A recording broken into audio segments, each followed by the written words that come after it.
मुअज़्ज़ज़ व मोहतरम सामीन, सबसे पहले अल्लाह जो हम सब का खालिक है, हमारा मालिक है, हमारा राज़िक है, कुल जहान को बनाने वाला, कुल जहान को चलाने वाला, उस मालिक हकीकी का शुक्र अदा करते हैं कि जिसने हमें आज जुम्मा के बाबरकत दिन में अपने पाक घर के अंदर अपना और अपने हबीब मुकर्रम सल्लल्लाहु अलैहि वसल्लम का ज़िक्र खैर करने, सुनने और दीन हक़, दीन इस्लाम की तालीमात सीखने सिखाने के लिए हाज़िरी की तौफ़ीक़ बख्शी है।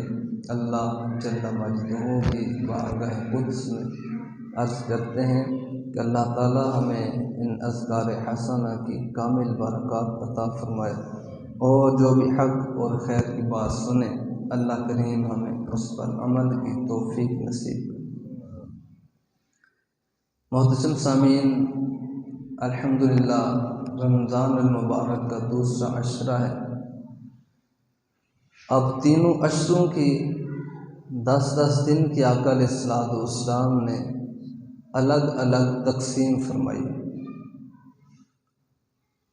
फजीलत वाला तो सारा महीना है, लेकिन फिर स्टेप बाय स्टेप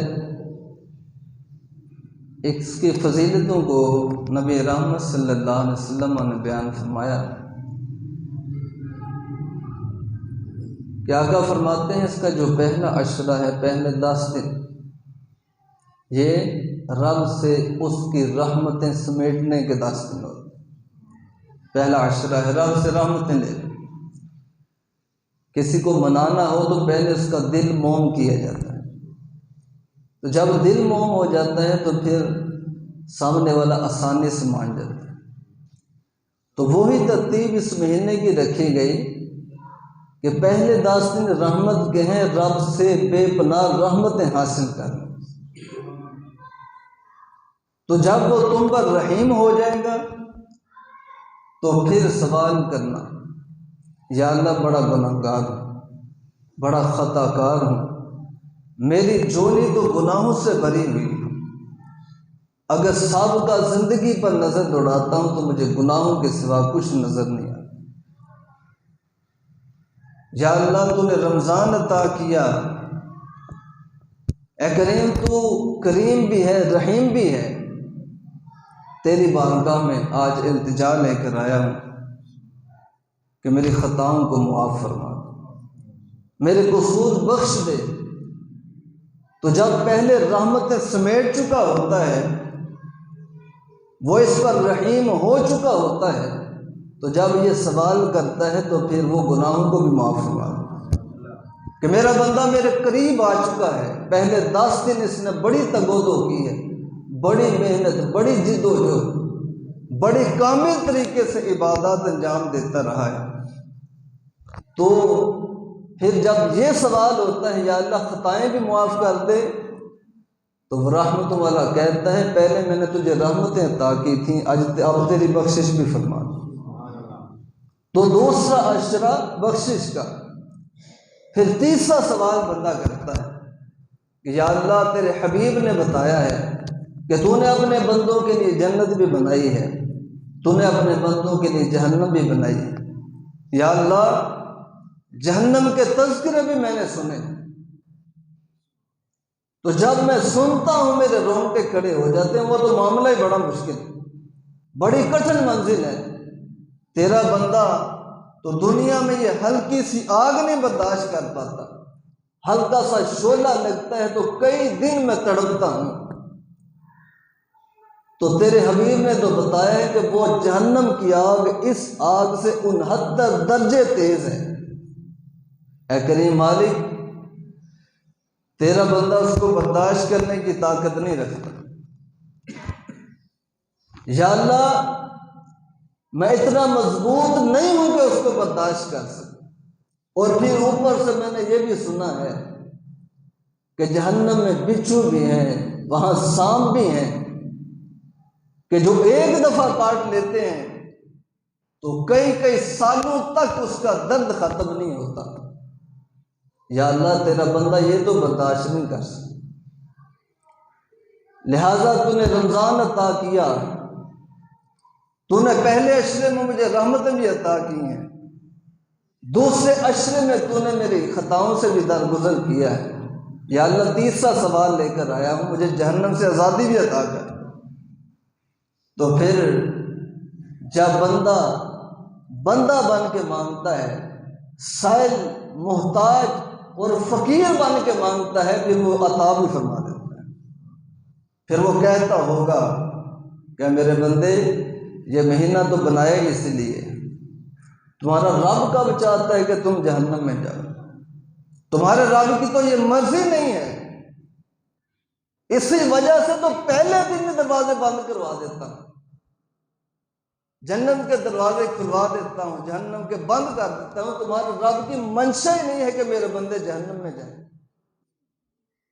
तो अब तो खुद आ गया है, अब तो खुद आके इंतजार कर रहा है। बस ये मैं यही देखना चाहता था कि मेरा बंदा आता है या नहीं आता, मेरा बंदा मांगता है या नहीं मांगता, साइल बनता है या नहीं बनता।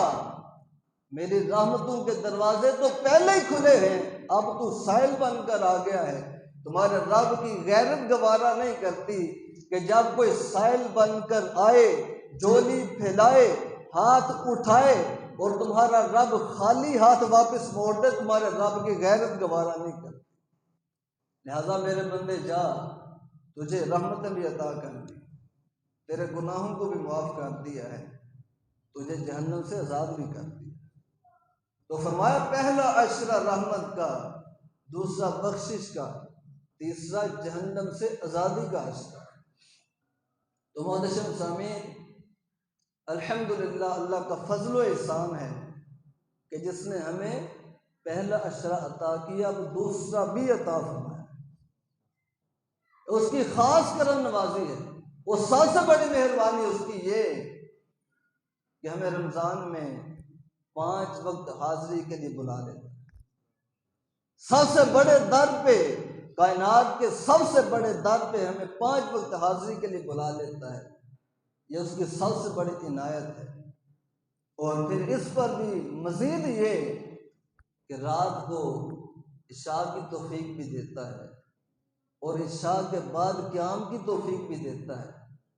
ये उसके फजल पर फजल है, उसके करम पर करम है, मेहरबानी पर मेहरबानी है कि रात क़याम में हमें अपनी बारगाह में खड़ा कर लेता है, रात क़याम में हमें कुरान सुनने की सादत अता कर देता है। तो यकीनन उस करीम का जितना शुक्र अदा करें उतना ही कम। मोहतरम सामीन, दूसरा अशरा बख्शिश का, गुनाहों की मुआफ़ी का अशरा। यह अशरा इस लिहाज से भी ख़ास है कि गुनाह बख्शे जाते हैं, और एक और भी अहमियत है। आज तक 1400 साल ले लें या 1400 साल से पहले भी, जब से दुनिया बनी, यह निज़ाम कुदरत है कि इंसान इंसान से टकरा जाता है। नजरियात मुख्तलिफ होते हैं तो इंसान टकराते हैं आपस में। हर फर्द, हर कौम, हर जमात अपने नजरियात के प्रचार की कोशिश करती है, जिसकी वजह से फिर नौबत यहाँ तक पहुँचती है कि एक दूसरे का गिरेबान पकड़ते, एक दूसरे के कत्ल तक पहुँच जाते हैं, फिर लड़ाइयाँ होती हैं, फिर जंगें होती हैं। तो जब से दुनिया बनी है यही निज़ाम चल रहा है, यही सिलसिला है। तो आज तक, जब से दुनिया बनी है आज तक बेशुमार जंगें हुई, बेशुमार लड़ाइयाँ हुई, लेकिन एक जंग ऐसी है कि जिसकी मिसाल न आज से पहले कभी मिली है, न क़यामत तक मिल सके। और वह जंग कौन सी है? उस जंग को हम जंगे बदर के नाम से जानते, जो 17 रमज़ान मुबारक को पेश है।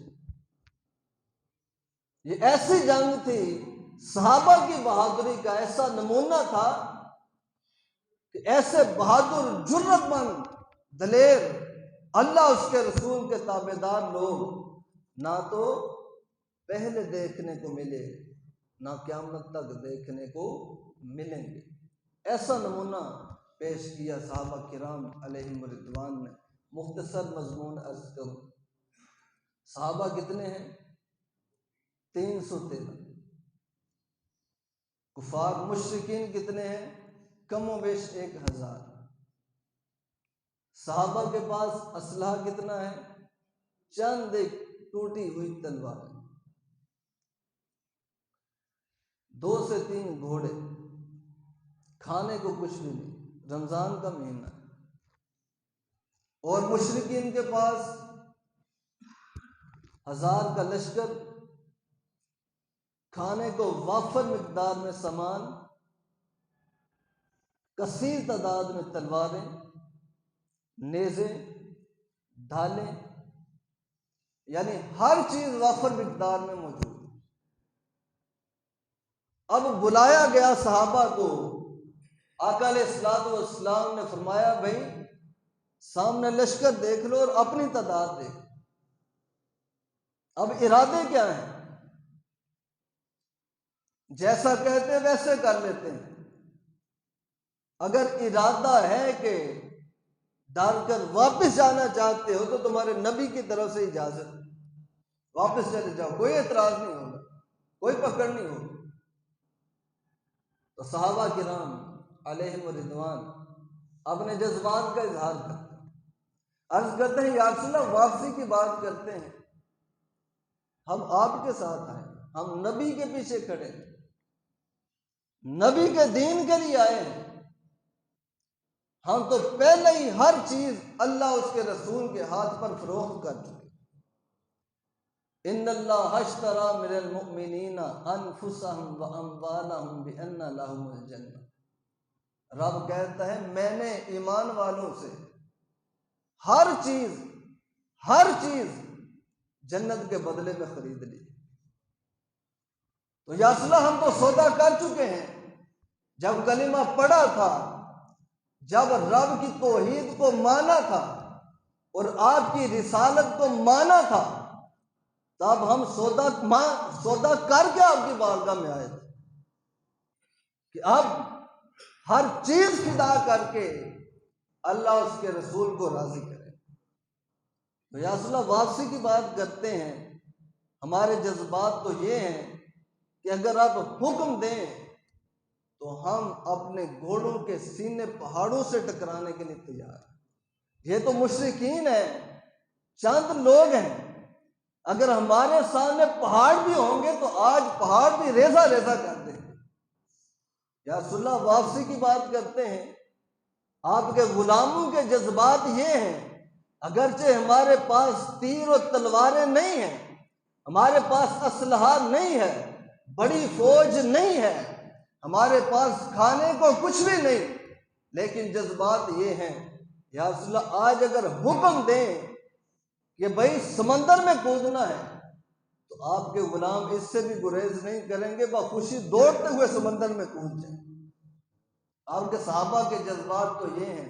तो 313 जंग हुई, अल्लाह करीम ने फतह ता फरमाई, 70 मुशरिक मारे गए, बड़ी तादाद में कैदी बनाए गए। अब ये जो मारका था रब को इतना पसंद आया, उनके ये जज्बात, उनकी हिम्मत, उनकी ये जिद्दोजहद रब को इतनी पसंद आई कि रब ने वो इनाम इन सहाबा को अता किया, 313 को वो इनाम अता किया कि जो किसी और सहाबी को भी नहीं मिल सकता।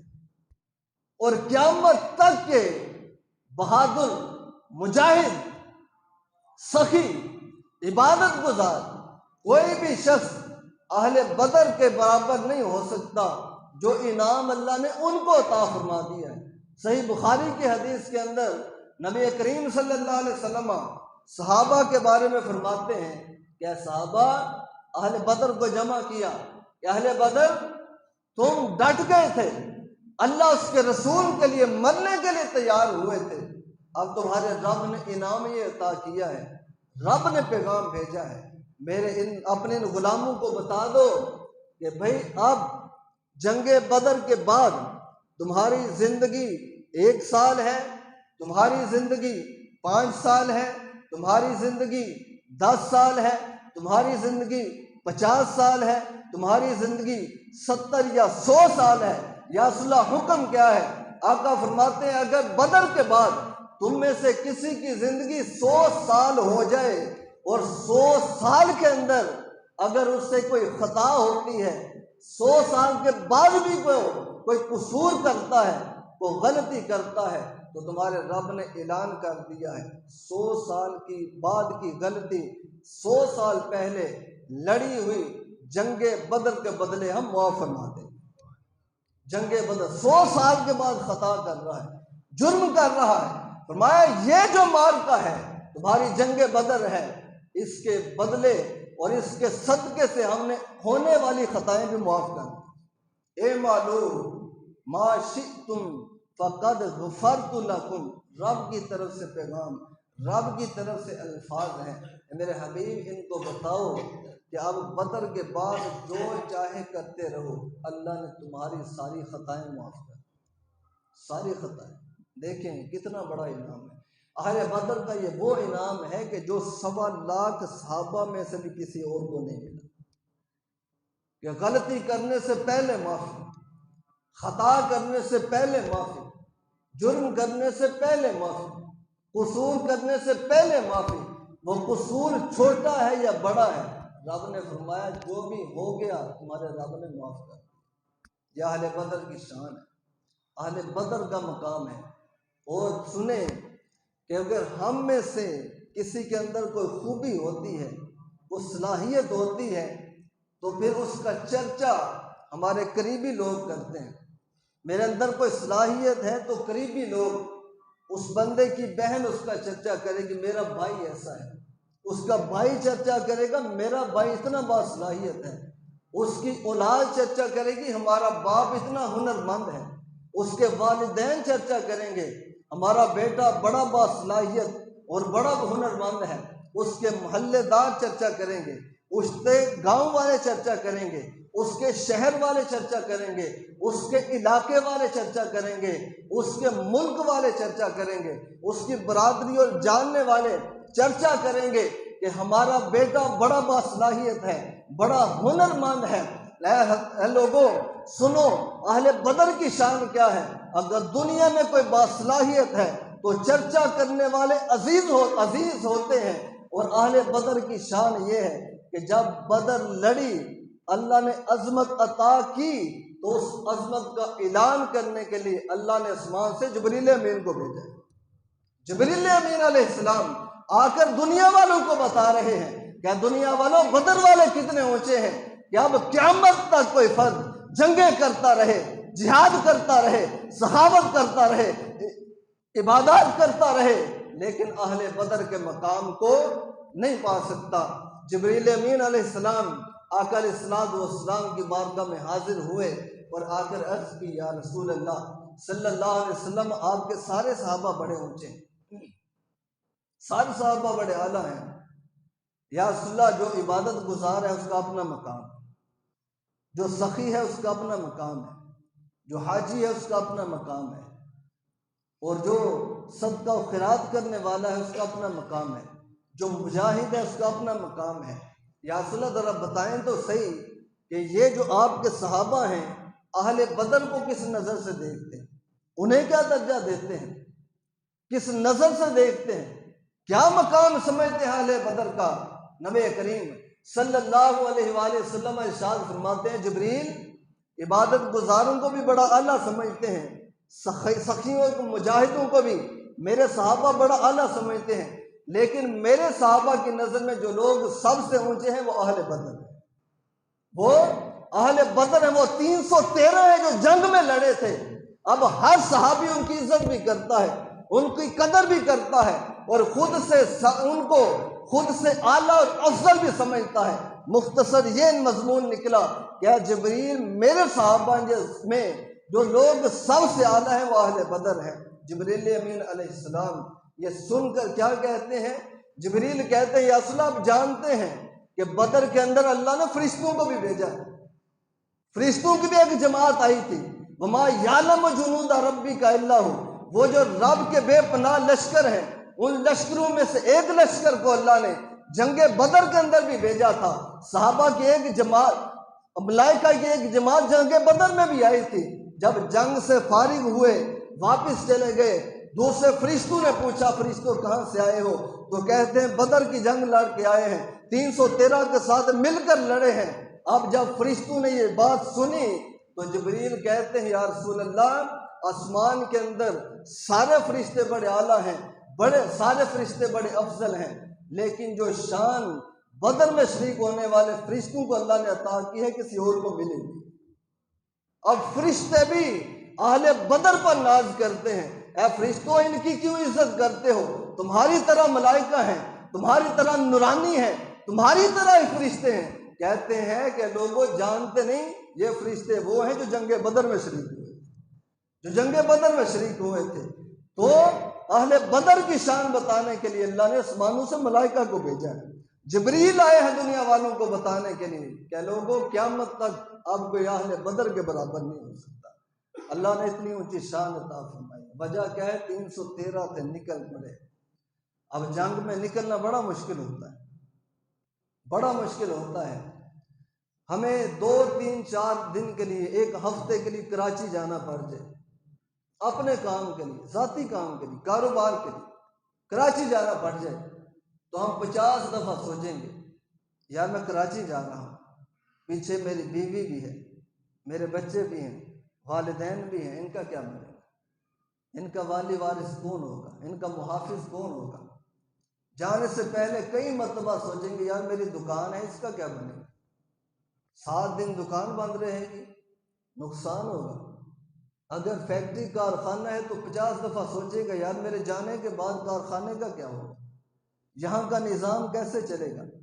अब इतने दिन रिश्तेदारों से भी दूर रहूँगा, आहलो अयाल से भी दूर रहूँगा, कई दफ़ा सोचेगा, फिर सफ़र पर निकलेगा।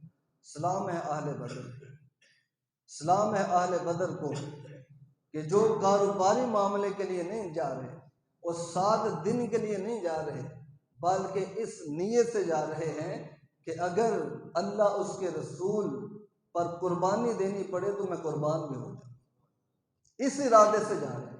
खबर नहीं वापस आना है या नहीं, लेकिन उनकी नज़र में भी, अहले बदर की नज़र में भी बीवी बच्चे भी हैं, मेरे बाद क्या बनेगा? वालिदैन हैं, मेरे बाद क्या बनेगा? दुकानें हैं, मेरे बाद क्या बनेगा? कारोबार है, मेरे बाद क्या बनेगा? फसलें हैं, मेरे बाद क्या बनेगा? अजीज और रिश्तेदार हैं, कैसे दूरी बर्दाश्त करूंगा? ये सारी बातें अहले बदर की नज़र में हैं कि खबर नहीं वापस आना है या नहीं आना, लेकिन फिर भी जब पैगाम मिला कि ए अहले बदर निकलना है, मेरे सहाबा निकलना है, तो लब्बैक के नारे लगाते हैं हुजूर के पीछे चल पड़े। लब्बैक या रसूलुल्लाह के नारे लगाते हुए पीछे चल पड़े। या रसूलुल्लाह, आपकी इज्जत के लिए कारोबार की परवाह नहीं है, आपके हुक्म पर औलाद भी कुर्बान है, आपके हुक्म पर वालिदैन भी कुर्बान है, आपके हुक्म पर दुकान भी कुर्बान है, आपके हुक्म पर कारोबार भी कुर्बान है। या रसूलुल्लाह, आपके कदमों पर कुल कायनात निछावर करनी पड़े तो आज आले बदर वो भी कर देंगे, आज आले बदर वो भी कर देंगे। तो बड़ा मुश्किल मरहला था, हर चीज छोड़कर निकलना बड़ा मुश्किल मरहला था, लेकिन अहले बदर निकले, फिर अल्लाह ने इज्जतें बड़ी अता फरमाई। कितनी इज्जत दी? नबी करीम सल्लल्लाहु अलैहि वसल्लम जब बदर की पहली रात थी, सहाबा को जमा किया, 313 जो कहते थे या रसूल अल्लाह पीछे नहीं जाना, आगे ही जाना है, तो उनको जमा किया, फिर उनको उनका मुकाम बताया।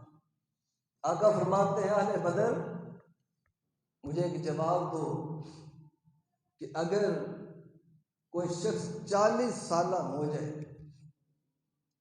अब 40 साल जो उम्र होती है ये इंतहाई शऊर की उम्र होती है, इंतहा की जहाँ शऊर होती है ना, अकल और दानिश की जो हाँ इंतहा होती है, वो 40 साल की उम्र होती है। 40 साल की उम्र में बंदा बिल्कुल बासलाहियत होता है, अकल के एतबार से, ताकत के एतबार से, शऊर के एतबार से, हर लिहाज से 40 साल की उम्र में बंदा मजबूत होता है। अब आका अलैहिस्सलाम फरमाते हैं क्या साहबा, एक वो बच्चा है जिसकी पैदाइश होती है, पैदाइश के बाद आहिस्ता आहिस्ता लड़कपन, फिर नौजवानी की उम्र को पहुंचता है, फिर 20, 25, 30 साल की उम्र को पहुंचता है, फिर 40 साल की उम्र को पहुंचता है। यानी step by step Aahista Aahista उसकी सलाहियतें बढ़ रही है, आहिस्ता आहिस्ता मजबूत हो रहा है, आहिस्ता आहिस्ता इबादत उसकी बढ़ रही है, आहिस्ता आहिस्ता खुशू खुजू बढ़ रहा है, आहिस्ता आहिस्ता रब रसूल से ताल्लुक मजबूत हो रहा है। जब 40 साल का हुआ तो फिर वो ताल्लुक इंतहाई मजबूत हो गया, वो कुर्ब इंतहाई कुर्बत को चला गया। आका फरमाते हैं 40 साल की उम्र का बंदा कैसा होता है यार, सिलसिला बड़ा मजबूत होता है। आका फरमाते हैं कि अब ज़रा तसव्वुर करो कि वो सलाहियतें जो 40 साल की उम्र में मिलती हैं किसी बच्चे को पहले दिन से मिल जाए, पहले दिन अभी उसकी पैदाइश हुई है, वो इबादत गुजार भी बहुत बड़ा है, इतना बड़ा इबादत गुजार है जितना 40 साल की उम्र में होता है, और इतना बाशऊर है जितना 40 साल की उम्र में होता है, और इतना मुजाहिद है जितना 40 साल की उम्र में होता है, इतना सखी है जितना 40 साल की उम्र में होता है। आका फरमाते हैं साहबा बताओ, ये जो पहले दिन 40 साल वाली सलाहियतें रखता है, इसको अल्लाह लंबी उम्र अता करे, 60, 70 साल, 80 साल अल्लाह इसको उम्र अता करे, और वो 80 साल रब की ताबेदारी इसी तरह करता रहे जैसे 40 साल का बंदा करता है, और इबादत ऐसे करता रहे जैसे 40 साल का बंदा करता है, उसके दिल का खुशू खुजू ऐसा हो जैसा 40 साल के बंदे का होता है, वो जिहाद ऐसे करे जैसे 40 साल का बंदा होता है, तो फरमाया हर तरह की खूबी और फन उसके अंदर ऐसा हो जो 40 साल के बंदे में होता है, और उसको उम्र 70-80 साल मिले, 70-80 साल पहले दिन से लेकर ऐसे ही इबादत अंजाम देता रहे। ऐ साहबा बताओ वो बंदा कितना ऊंचा होगा। साहबा कहते हैं या रसूल अल्लाह, ये ऐसा होगा कि कोई दूसरा इसका मुकाबला नहीं कर सकता, वो दूसरा इसका मुकाबला नहीं कर सकता, ये इतना ऊंचा होगा, ये इतना अफजल होगा, ये इतना आला होगा। नबी करीम सल्लल्लाहु अलैहि वसल्लम अहले बदर को उनका मकाम बताते हैं। आका फरमाते हैं अहले बदर, ये जो रात तुम्हारी गुजर रही है, ये जो रात मेरी ताबेदारी में गुजारी है, जाम के इंतजाम में गुजारी है, आका फरमाते हैं जितना अजर उस बंदे को 80 साल अमल करके मिलता है, एक रात में अल्लाह ने तुमको उससे बढ़कर अजर अता फरमा, एक रात में उससे बढ़कर अल्लाह ने तुम्हें अजर अता फरमा दी। एक रात अहले बदर की एक रात इतनी अफजल है कि क़यामत तक कोई बंदा उस एक रात का मुकाबला नहीं कर सकता, एक रात का मुकाबला नहीं कर सकता। क्यों? कि अहले बदर ने कुर्बानियां बड़ी दी। अहले बदर निकले, जब आगे चले फिर पीछे नहीं देखा, जब आगे हुजूर को देखा फिर पीछे पीछे घर वालों को नहीं देखा, जब आपने आगे आका को देखा तो फिर पीछे कारोबार को नहीं देखा, जब आपने आगे हुजूर को देखा तो फिर अपनी फसलों को और बागों को नहीं देखा। सिर्फ एक ही चीज मद्देनजर थी, आज हमारे आका राजी होना चाहिए। एक ही चीज मद्देनजर थी कि आज हमारा रब राजी होना चाहिए। सब कुछ देकर अगर हुजूर को राजी कर लें तो सौदा महंगा नहीं है, सारा कुछ देकर रब को राजी कर लें तो सौदा महंगा नहीं है। वो इस आयत को जानते थे, इन्नल्लाह अश्तरा मिनल मुमिनीना अनफुसहुम व अम्वालहुम बिअन्ना लहुमुल जन्नह, कि मेरे हबीब के गुलामों, जन्नत के बदले मैंने तुमसे हर चीज़ ही खरीदी, हर चीज़ खरीदी, हत्ता कि तुम्हारी जानें भी खरीदी। तो साहबा ने इस आयत पर अमल किया। तो मोहतरम सामीन, अहले बदर को अल्लाह ने बड़ी ऊंची शान अता फरमाई, क़यामत तक कोई बंदा उनका मुकाबला नहीं कर सकता। तो मोहतरम सामीन, इन सारी अहादीस से, इन फ़ज़ाइल से पता चला कि रब ताला उन लोगों को पसंद करता है जो जुर्रतमंद हो। अहले बदर जुर्रतमंद, जो जुर्रतमंद होते हैं, जो दलेर होते हैं, अल्लाह उनको पसंद करता है। सखावत अपनी जगह अच्छी है, इबादत और सजदे अपनी जगह अच्छे हैं, खैरात अपनी जगह अच्छी है, लेकिन हमारे दीन का एक ये भी उसूल है कि जहाँ जुर्रत और बहादुरी दिखानी पड़े तो फिर वहाँ जुर्रतमंद भी बनना है। वहाँ बहादुर भी बनना है। आज बाज लोग महदूद करना चाहते हैं हमारे दीन को सिर्फ सजदों तक, सखावत तक, और हुकूक इंसानियत की बात करते करते सिर्फ इधर ही लगाया जाता है लोग, इनकी खिदमत करो ये काफ़ी है। लेकिन नहीं, हमारे दीन का एक ये भी उसूल है कि भाई सजदे भी कर, सखावत भी कर, जिहाद भी कर। जब फारिग है सजदे कर, मालदार है सखावत कर, लेकिन जब दुश्मन तेरे सामने खड़ा है फिर जिहाद कर। यह भी एक बुनियादी उसूल हमारे दीन ने हमें दिया। आज इस उसूल को भूल चुके, इस उसूल से हमें हटाने की कोशिश की जा रही है, और जिहाद के बारे में, जिहाद को माज़ल्ला मशकूक करने की कोशिश की जा रही है। और हमारी कौम, हमारे सरबराह मानते हैं इन चीजों को, दुश्मन की इन चालों में आते हैं, हमारे निसाब से जिहाद की आयतें निकालते हैं, हमारे निसाब से जिहाद की सूरतें निकालते हैं कि हमारी आने वाली नस्ल को पता ही ना चले कि मुसलमान कितना बड़ा मुजाहिद है, इनको खबर ही ना हो। प्यार की बातें करें, बस प्यार की बातें, जंग और जिहाद की बातें ना करें। अब ये मंसूबाबंदी हमारे खिलाफ क्यों की जा रही है, उसका नतीजा हर हाल अहले नजर को देखना मुयस्सर है। हर अहले नजर देख सकता है उसका नतीजा। कहां पर? कश्मीर के अंदर, कहां पर? फलस्तीन के अंदर, कहां पर? चेचनिया के अंदर। ये जो उन्होंने मंसूबाबंदी कई साल पहले की थी कि जिहाद का जज्बा खत्म करो इस कौम से, वो 50% इसमें कामयाब हो चुके। अगर कोई मुल्क मगलूब है तो मुसलमानों के मुल्क मगलूब है, कोई कौम मगलूब है तो मुसलमान कौम मगलूब है। किसी पर जुल्म हो रहा है तो मुसलमान पर हो रहा है, ज्यादती हो रही है तो मुसलमान पर हो रही है, माल छिन रहा है तो मुसलमान का छिन रहा है, इज्जत जा रही है तो मुसलमान की जा रही है।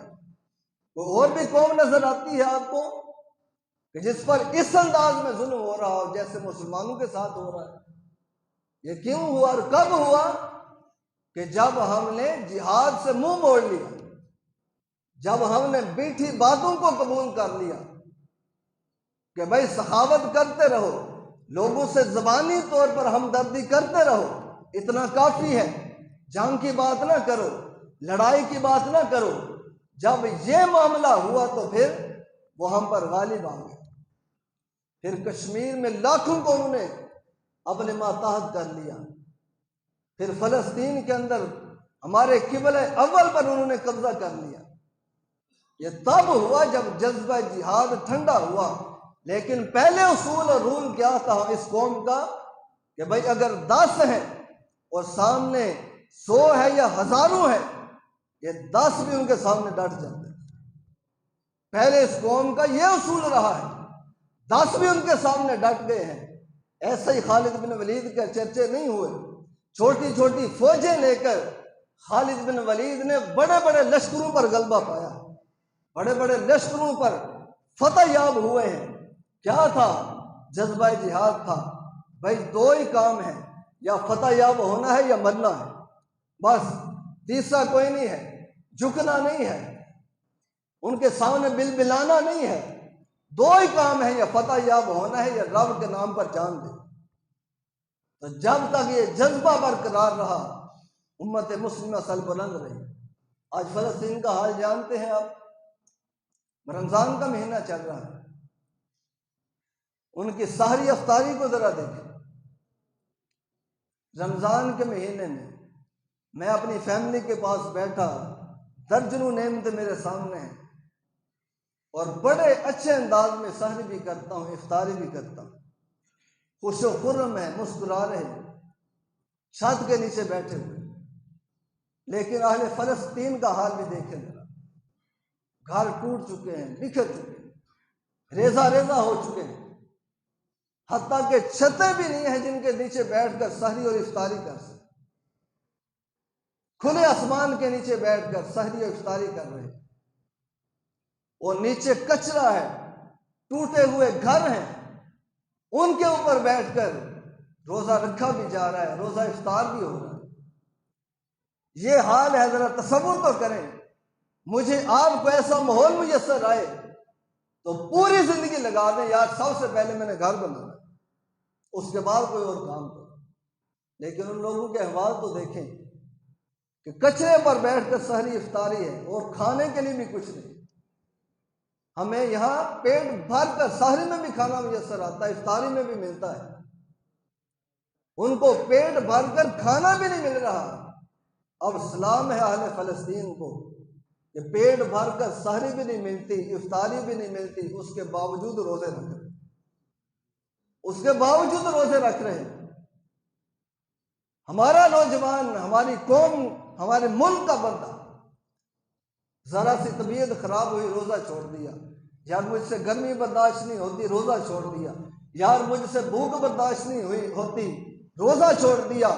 जरा उनको तो देखो, किसी की माँ चली गई है, किसी का बाप चला गया है, किसी की औलाद चली गई है, बहन भाई चले गए हैं, दुकानें लुट गई हैं, कारोबार लुट गए हैं, माल जाता रहा है, घर टूट चुके हैं। उसके बावजूद कहते हैं अल्लाह उसके रसूल की इताअत से पीछे नहीं हटते। अल्लाह उसके रसूल की इताअत, साल बाद तो मेहमान आया है, अब हम अहल अयाल की परवाह करें या रब के हुक्म की परवाह करें? उन्होंने रब के हुक्म की परवाह की। इस परेशानी के आलम में भी, इस भूख के आलम में भी अहले फ़लस्तीन रोजे रख रहे हैं। अपने बच्चों को, छोटे छोटे बच्चे साथ बिठाए, उनको रोजे रखवा रहे। मैं कहता हूं वो लोग ईमान में, दीन में हमसे बड़ा आगे, बहुत आगे। हमें जरा सी परेशानी आती है तो रब रसूल का हुक्म तोड़ देते हैं। अब उनसे बड़ी परेशानी दुनिया में किसी को नहीं है, लेकिन फिर भी ताबेदार बने, फिर भी इताअत गुजार बने हुए। तो हज़रात गिरामी, दीन ईमान में वो हमसे बड़ा आगे, अल्लाह उसके रसूल की मोहब्बत में हमसे बड़ा आगे। उनके हस्पतालों के अंदर मरीज पड़े हुए। अमेरिका से एक जमात गई फ़लस्तीन के अंदर कुछ अर्सा पहले, डॉक्टरों की। उनके अंदर एक मुस्लिम खातून भी थी जो पाकिस्तानी है, अमेरिका में रहती, वो भी उस टीम के अंदर थी। अब वहां से होकर वापस आई तो उसका इंटरव्यू लिया गया। लोगों ने पूछा आप बताएं कि अहले फ़लस्तीन से आप क्या सीख कर आई? कहती है कि दो बातें मैंने उनसे सीखी। एक ये कि वो अखलाक में सबसे बरतर, हुस्न अखलाक में सबसे बरतर है, उन जैसे अखलाक मैंने किसी के नहीं देखे। भाई क्यों? कहते हैं कि खाने के लिए उनके पास कुछ नहीं है, उनके बच्चे बिलक बिलक कर मर रहे हैं, भूख की वजह से बच्चों की वफात हो रही है, बुजुर्गों की वफात हो रही है, भूख और प्यास की वजह से। कहती हैं कि उसके बावजूद जब उनके पास थोड़ा बहुत खाना आता तो वो खाना खुद खाने से पहले हमारे लिए पेश करते, हमें पेश करते थे वो लोग। ये हमारे मेहमान हैं। कहती हैं कि हुस्न अखलाक मैंने अहले फ़लस्तीन से सीखा।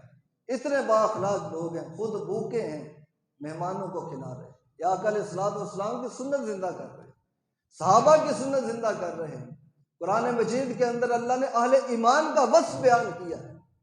रब करीम ने फरमाया अहले ईमान वो हैं कि जो खुद हाजतमंद होते हैं, खुद ज़रूरतमंद होते हैं, लेकिन उसके बावजूद तो मोहताज आ जाए, कोई साइल आ जाए तो फिर अपनी हाजत और ज़रूरत को पीछे छोड़कर उसकी ज़रूरत को पूरा कर। ये अहले ईमान है। कहते हैं अहले फ़लस्तीन कुल्लियतन रब के हुक्म पर अमल कर रहे, हुस्न अखलाक उनसे मैंने सीखा है। दूसरी बात कौन सी सीखी है? कहती है कि दूसरा रब पर तवक्कुल और यकीन उनसे सीखा कि रब पर तवक्कुल और यकीन कैसा होना चाहिए। भाई वो कैसे? कहती हैं कि अस्पतालों के अंदर हमारी ड्यूटी थी, मरीजों को हम देखते थे तो वहाँ ऐसी हालतें भी हम देखते कि किसी का बाजू कटा हुआ है, किसी का पाँव कटा हुआ है, किसी का कान कटा हुआ है, किसी का सर फटा हुआ है, इंतहाई नाजुक हालत में मरीज बेडों पर पड़े हुए हैं।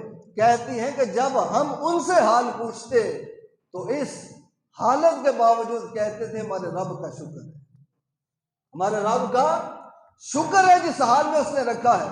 भाई इतनी बुरी हालत में रब का शुक्र अदा कर रहे हो, कहते हैं कि हम राजी हैं अपने रब की रजा पर, उसकी मंशा ऐसी है, उसकी चाहत इस हाल में है, तो जिस हाल में हमारा रब राजी है उसी हाल में हम भी राजी।